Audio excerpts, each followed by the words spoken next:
J'étais en train de prendre mon petit café, puis je suis en train de penser que hier, il y a une de mes amies qui m'a demandé comment tu as fait pour aboutir à Sattva?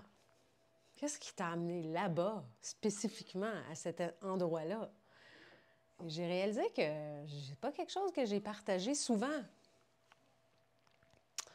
Pourquoi Sattva? Pourquoi Anand Mehrotra? Pourquoi le Himalaya Kriya Yoga? Comment c'est arrivé dans ma vie? C'est ça que j'ai le goût de partager aujourd'hui. Mais ça m'amène à réfléchir, ouais, mais mettons, ça part vraiment de où? Je recule jusqu'à où? Puis quand on se met à réfléchir sur les événements qui nous guident vers quelque chose de très important dans notre vie, on peut reculer loin parce qu'il n'y a aucun hasard, jamais, dans tout ce qui nous amène quelque part. Okay? Toutes les circonstances, les détails de notre vie qui nous amènent à être ici et maintenant. Bien, je vais reculer en 2021. OK, je n'irai pas plus loin que ça. Bien, je pourrais, mais je vais commencer là. En 2021, j'avais découvert un auteur qui s'appelle Michael Singer.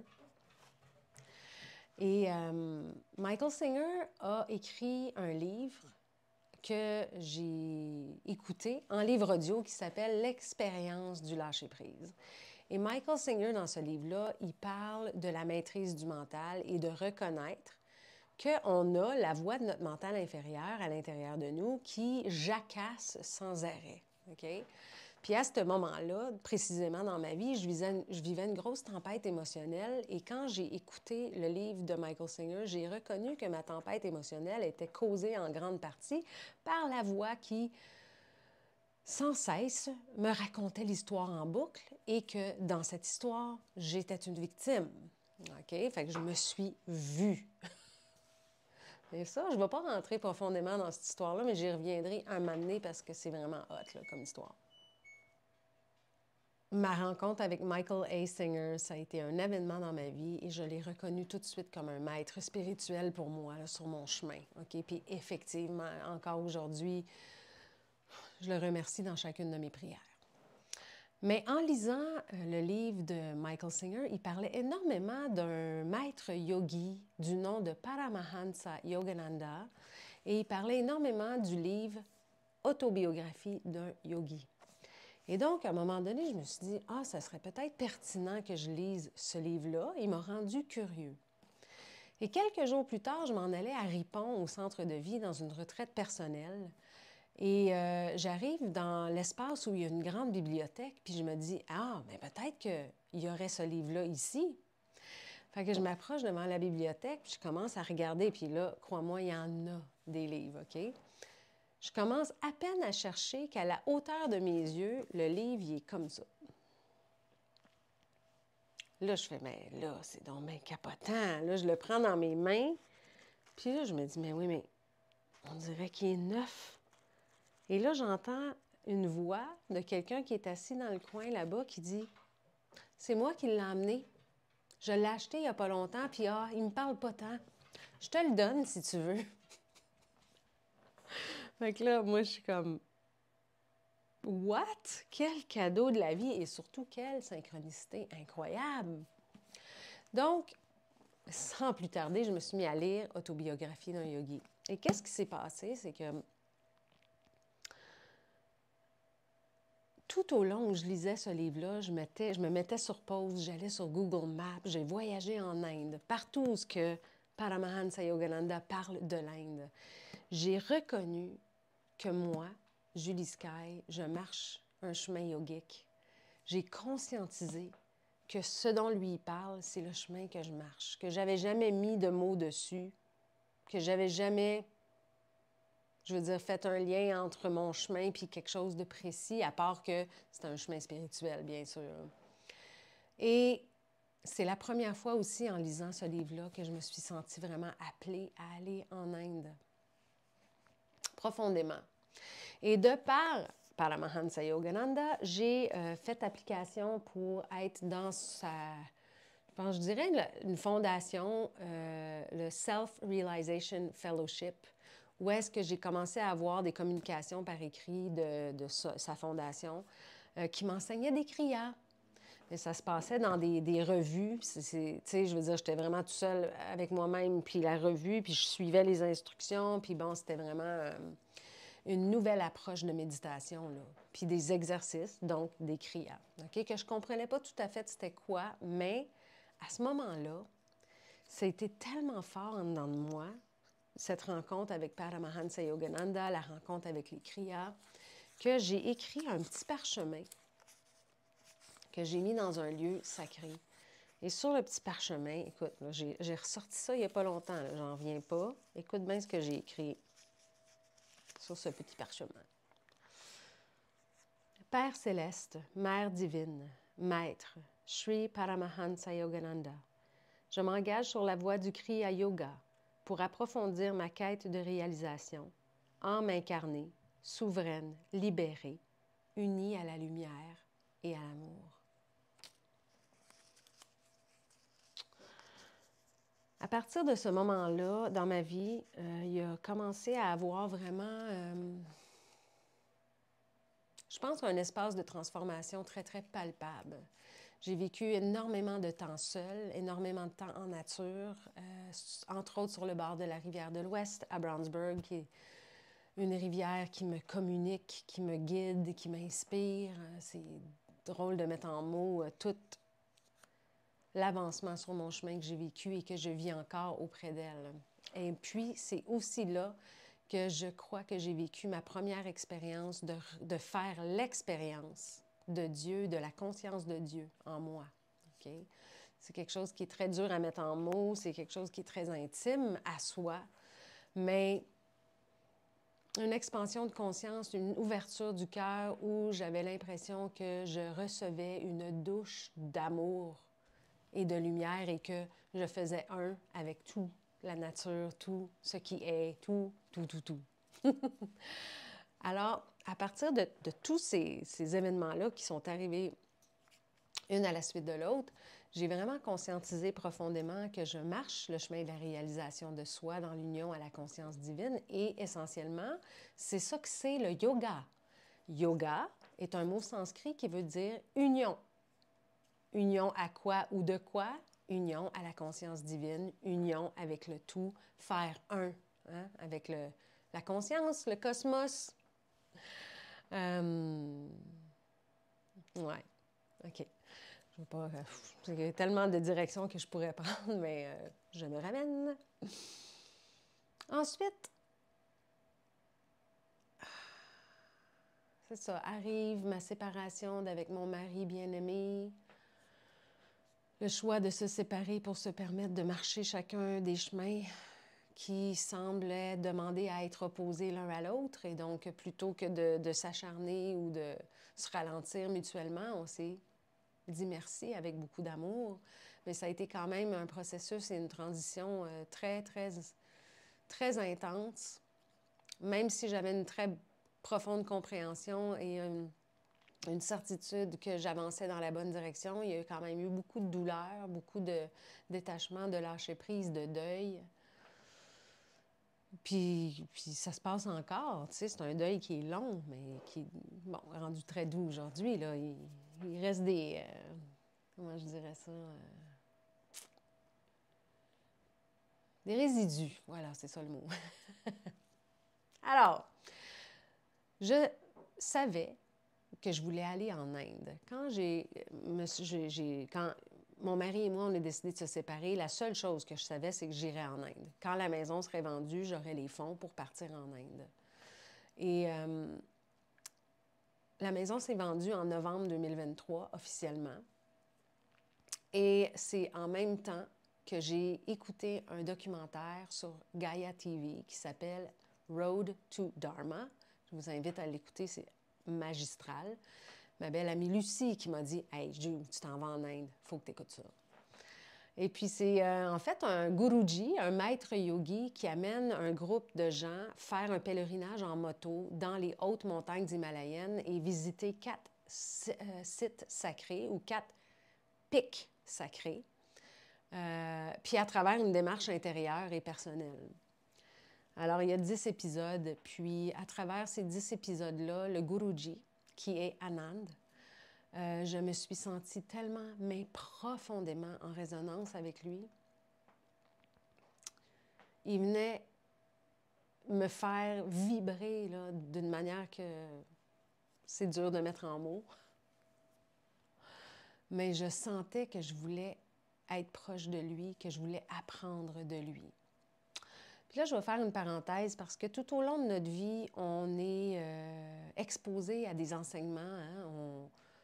Plus on chemine avec sincérité, plus il y a d'enseignements qui peuvent affluer vers nous de différentes personnes, qui soient encore vivants ou non. Et donc, Paramahansa Yogananda, qui lui est décédé dans les années 50, j'ai reçu son enseignement et je me sens liée vibratoirement à cet être-là, même s'il n'est plus dans son corps. T'sais. Et moi, je dis toujours que si tu t'intéresses à un enseignement, c'est que cet enseignement s'intéresse aussi à toi. Il y a une réciprocité dans ça. OK? Puis c'est important de le comprendre. Vibratoirement, les enseignements demeurent vivants et sont vivants quand ils sont en contact avec nous, qui les assimilons et qui vibrons avec. Mais là, j'avais l'impression, ce que je ressentais, c'est que j'étais devant un maître incarné, vivant, à mon époque, jeune en plus, parce qu'il y a une quarantaine d'années seulement, et que là, je me disais, my God, OK, moi, c'est comme je veux apprendre de lui, je veux qu'il m'enseigne. Drôlement, à partir du moment où j'ai dit ça en dedans de moi, Anand a commencé à m'enseigner. Parce que là, j'ai commencé à faire des recherches, puis j'ai trouvé son école.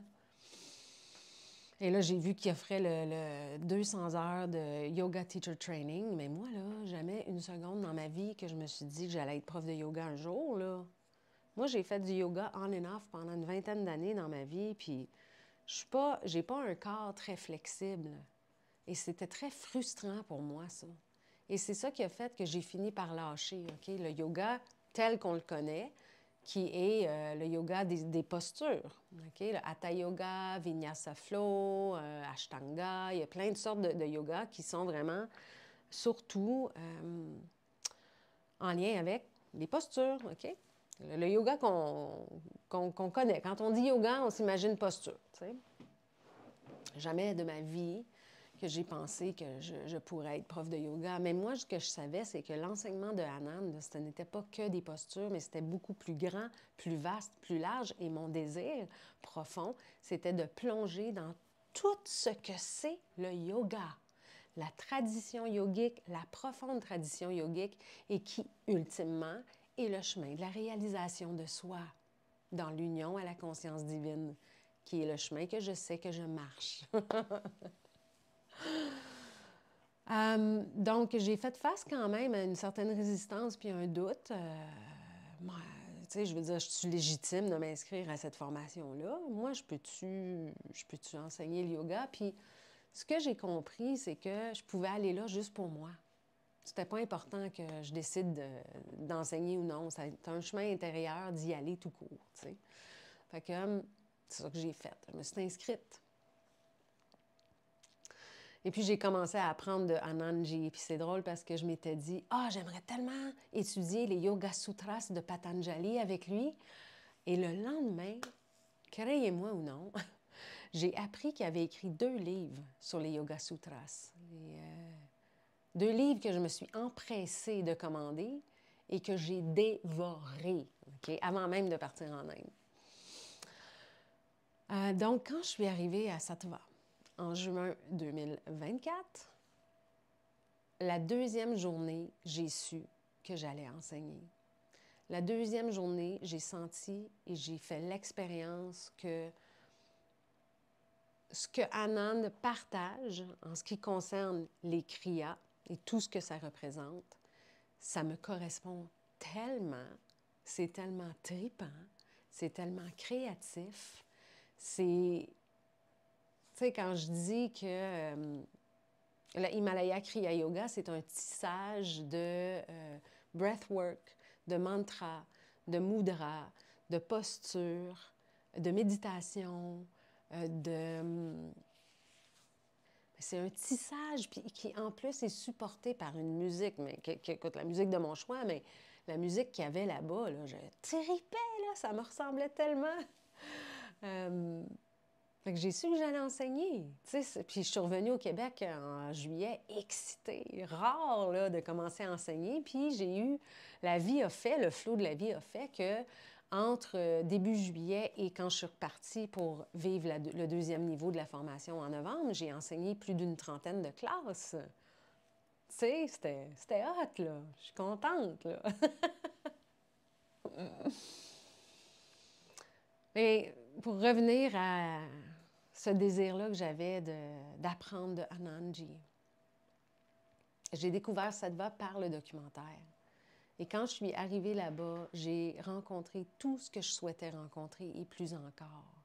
Tu sais, des fois, on s'en va vers quelque chose, puis là, on se fait des attentes, puis on arrive là, puis bof, tu sais, des fois, c'est pas tout à fait ça, non. Moi, là, ça a été tout ça, là, et plus, là, vous voyez pas mes bras, là, mais plus encore.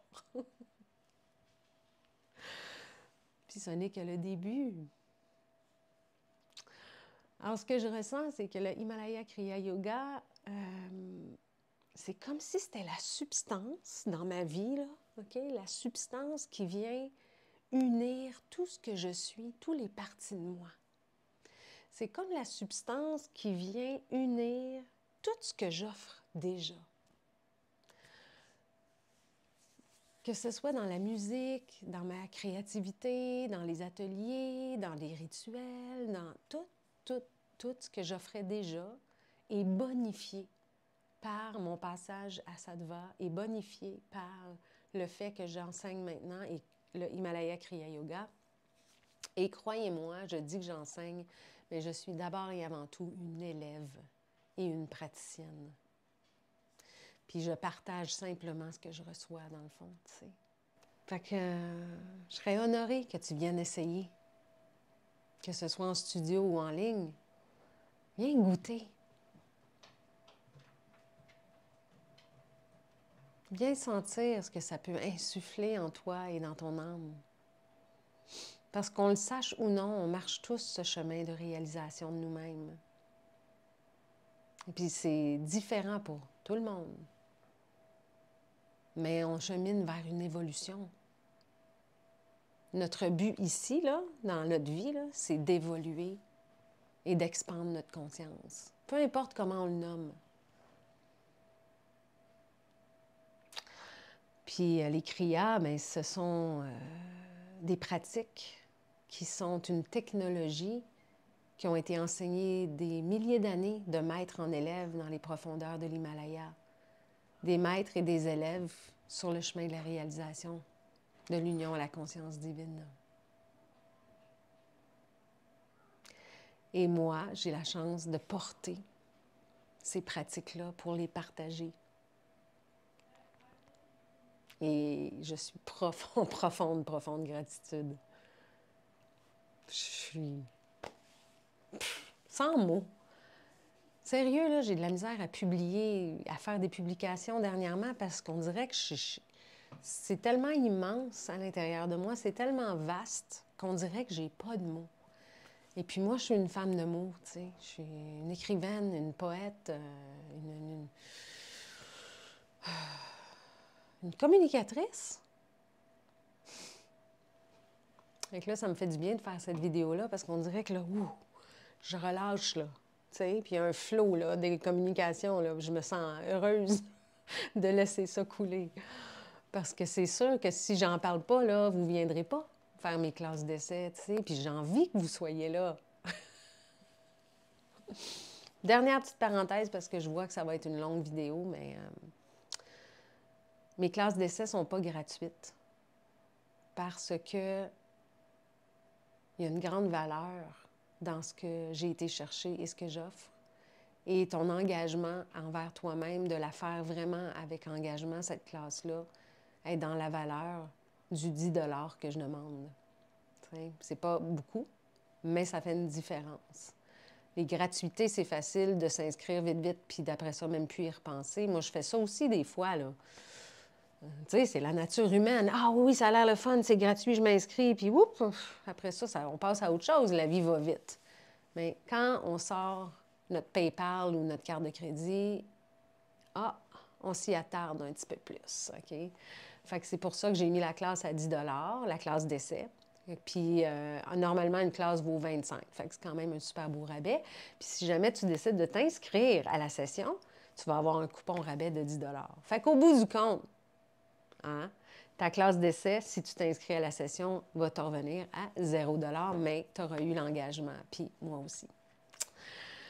Fait que c'est comme ça que j'ai rencontré Anandji, c'est comme ça que j'ai rencontré Sattva Yoga Academy, c'est comme ça que c'est arrivé dans ma vie.